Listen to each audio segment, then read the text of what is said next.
먼저 구윤철 부총리 겸 재정경제부 장관께서 청년 정책 추진 방안에 대해서 발표해 주시겠습니다. 예, 그리고 우리의 청년들은 대한민국의 꿈이자 희망이자 미래입니다. 이러한 청년들을 위한 청년 정책 추진 방향에 대해서 보고를 드리겠습니다. 보고 드릴 순서는 청년들의 생애 주기 전반에 걸쳐서 좀 전에 대통령 모두 말씀에서 주신 바와 같이 저희들이 대책을 마련하였다는 말씀을 드리겠습니다. 그러면 먼저 청년들의 목소리부터 들어보시겠습니다.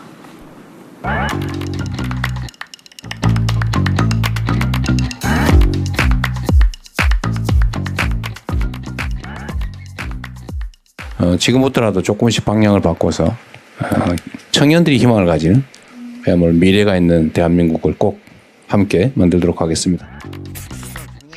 대학교 수업은 예전 방식과 동일하다 보니까 수업을 하려면 AI와 관련된 교육을 따로 배워야 하는 것 같은 느낌도 들었어요. 보통 경력직 위주로만 채용을 하다 보니까 첫 발걸음을 내딛기가 좀 쉽지 않은 것 같습니다. 월세랑 관리비 내고 식비랑 생활 쓰고 나면 정말 저축할 돈도 안 남더라고요. 그 직장도 계속 다니고 싶으니까 막상 아이를 낳아도 누가 돌봐줄 수 있을지가 가장 걱정되는 부분이에요. 영화 한 편만 봐도 15,000원이 넘고 연극 같은 경우에는 한 편에 10만 원이 넘어가기도 하고 지방에서는 잘 기회가 없으니까 저 같은 취준생에게는 그림의 떡이죠. 예, 이처럼 청년들은 우리와 같은 세대이지만 처한 삶의 조건이 다르고 정부에 바라는 정책도 매우 다양합니다. 이러한 다양한 청년들의 목소리에 정부는 귀를 기울이고 대책을 마련토록 하겠습니다. 먼저 청년들이 대학 교육을 받아도 취업하기 어렵습니다. 또한 기업들은 현장에서 즉시 활용할 인재를 구하기 어렵다고 합니다. 이처럼 학교 교육과 산업 현장과의 괴리는 있는 상황입니다. 그래서 정부는 민간 기업의 교육 훈련 시스템, 그리고 대학의 훈련 시스템, 그리고 공공의 훈련 시스템을 활용해서 3대 메가 프로젝트 등 AI, 반도체, GX 등의 전문 인력을 20만 명 양성하도록 할 계획입니다.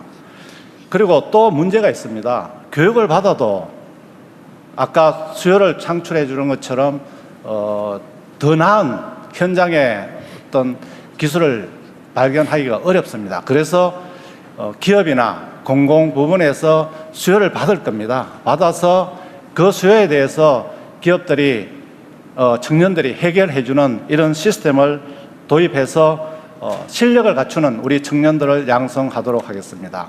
그 과정에서의 활동과 경험들은 소중한 이력 인정을 할 계획으로 있습니다. 다음입니다.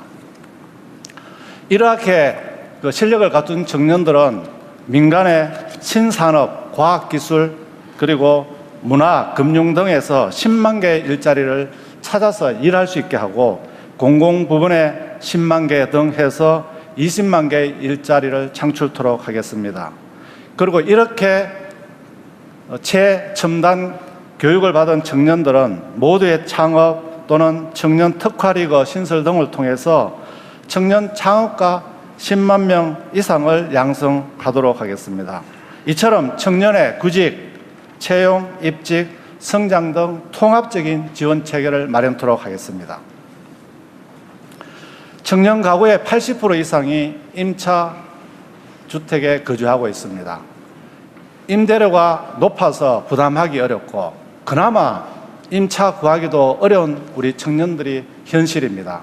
정부는 역세권 등 좋은 위치, 그리고 민간 주택 수준의 품질 좋은 주거 등 신유형 공공임대 정책을 마련해서 청년에게 우선 공급토록 하겠습니다. 그리고 도심 내에 매입 임대 등 청년에게 전세 임대를 신속하게 공급하고 전월세 안정화 기구 도입 등을 통해서 전월세 부담을 경감토록 하겠습니다. 청년들은 자산에 있어서도 격차가 많은 상황입니다. 청년들은 학자금 대출, 주택 관련 부채 부담 등으로 자산 형성의 기회가 부족합니다. 앞으로 정부는 청년형 ISA 출시 그리고 중소기업 재직 청년에 대한 자산 형성 지원 등을 통해서 청년 목돈 마련을 지원하겠습니다.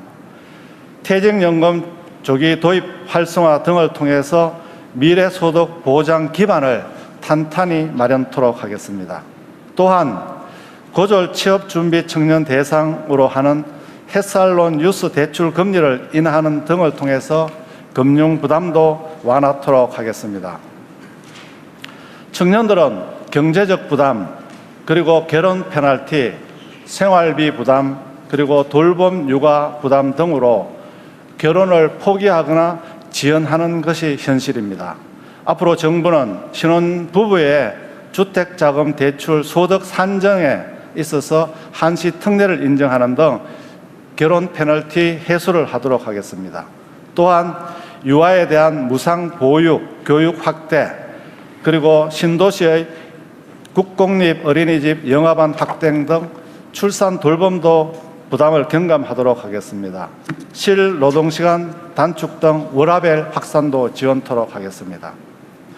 청년은 문화가 가장 중요한 삶의 질을 결정하고 있습니다. 비용 부담과 지역 간 격차로 인해서 충분히 누리지 못하는 청년들이 많습니다. 그래서 정부는 청년 문화 예술 패스를 통한 문화생활 부담을 경감하고 해외 현지 K-컬처 프로젝트 수행 지원 등을 통해서 해외 진출을 위한 문화 일자리도 확대하겠습니다. 그리고 지역에서 청년의 감각으로 디자인하는 그런 지역 문화를 창달토록 하겠습니다. 지금까지 보고드린 핵심 정책들을 요약한 화면입니다. 생애 전 과정에 걸친 맞춤형 정책을 차질 없이 추진해 나가겠습니다. 청년 정책은 정부가 일방적으로 만드는 것이 아닙니다. 청년과 함께 만들어갈 때 비로소 완성될 것입니다. 정부는 앞으로도 청년이 주요 의사 결정 과정에 직접 참여하고 온 오프라인 플랫폼을 통해서 정책을 함께 만들어 청년이 청년 정책의 진짜 주인공이 될 수 있도록 지원하겠습니다. 그 과정에서 청년들의 다양한 삶과 정책 수요를 지속적으로 살펴보며 정책을 앞으로도 지속적으로 보완해 나가겠습니다. 감사합니다.